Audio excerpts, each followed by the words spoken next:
Sometimes, when I make a great effort, I can remember her scent, the sweetness of her breath. Serena.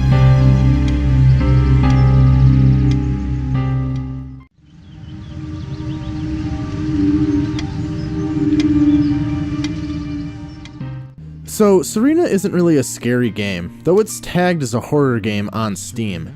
It's more of a dark and depressing narrative and a mystery, which I suppose can work for the subset of the Halloween genre.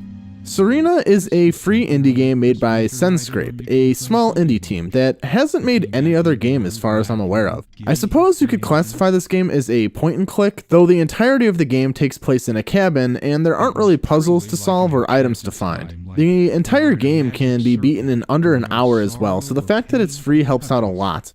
The gameplay in Serena is very bare bones. You just click around a cabin you are in, interacting with different objects laying around as the narrator tells the story. You have to interact with objects several times to progress through the story. In all honesty, it's kinda boring. I wasn't a big fan of it, though if you're a fan of narrative-driven walking sim type games like Dear Esther or Gone Home, I suppose I could see you enjoying something like this. It's definitely narrative-driven to the point of essentially being an interactive novel of sorts. Like I said, the gameplay is minimal, if you can even call it gameplay.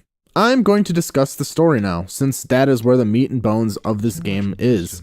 There obviously will be spoilers, because, again, there's nothing but narrative in this game. I'm not going to discuss every detail of the game, but it's a little hard to discuss such a narrative-driven game without breaking down the general parts.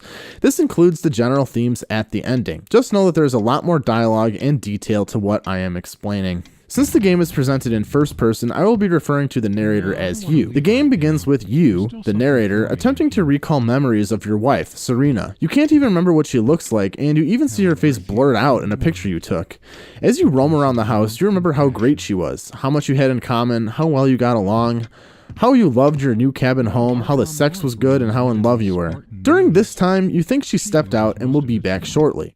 Eventually you realize something is wrong, and you wonder where Serena went. You begin thinking about what you might have done wrong, but you know that she'll come back. You don't want to leave because you know Serena will return. It's here that you learn about how you may have been a bit of a neglectful husband, and it's unclear whether Serena actually left you or not. Then you get mad. You begin saying that she was to blame, that she was the liar and was selfish, not actually caring about you. You're happy she's gone, claiming you never want to even see her again. You hate her, and you hate these memories of her, and you hope she never returns. Eventually the anger becomes remorse for her, and you become saddened by the fact that she may have left you and what you have done to drive her away. After all this, you finally open a dresser which had been previously unable to open. Inside you find a decaying body. It's Serena. I just want to say that I completely called this from the beginning, that she was dead. The game has a very she's gone kind of vibe from the beginning. She's gone out of my life. I was slow and to blame. I was no one true.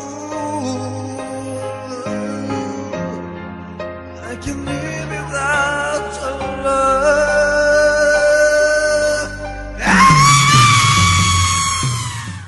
You wonder how long she had been there, if you had killed her, and how else she could have died, and more so why you couldn't remember her being there.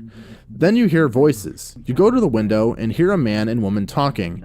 They talk about bulldozing the cabin, and the woman says that she left something in the cabin. It is here that we meet our defining twist, and the resolution to the clicking around we had to go through to uncover. You are actually the dead person. You are a ghost wandering around in your cabin. Serena left you for another man and killed you, and now they are back to destroy the cabin. Serena and the man light the cabin on fire, destroying your body and freeing your soul. Wow, what a twist. Someone call M. Night Shyamalan to adapt this shit.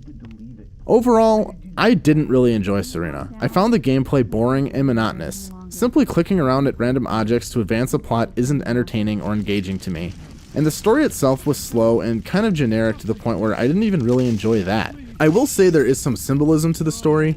Each phase of the story kind of doubles as a phase of loss, and the narration is kind of poetic in a sad and depressing kind of way. It explores themes of loss and troubled relationships, and how irrational people get when they're about to lose somebody that they really care about. I feel like I would have enjoyed this more just as a short story than as a game. Maybe I just couldn't relate to the story because I've never been in a relationship quite like this, but I found myself saying, get on with it already. After a while, I didn't really care about how wonderful their life was before. I wanted to know what the hell was going on now. And it was like pulling teeth to get it.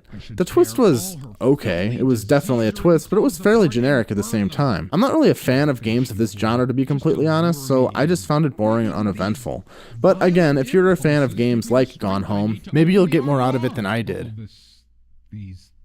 I couldn't care less about this damn thing.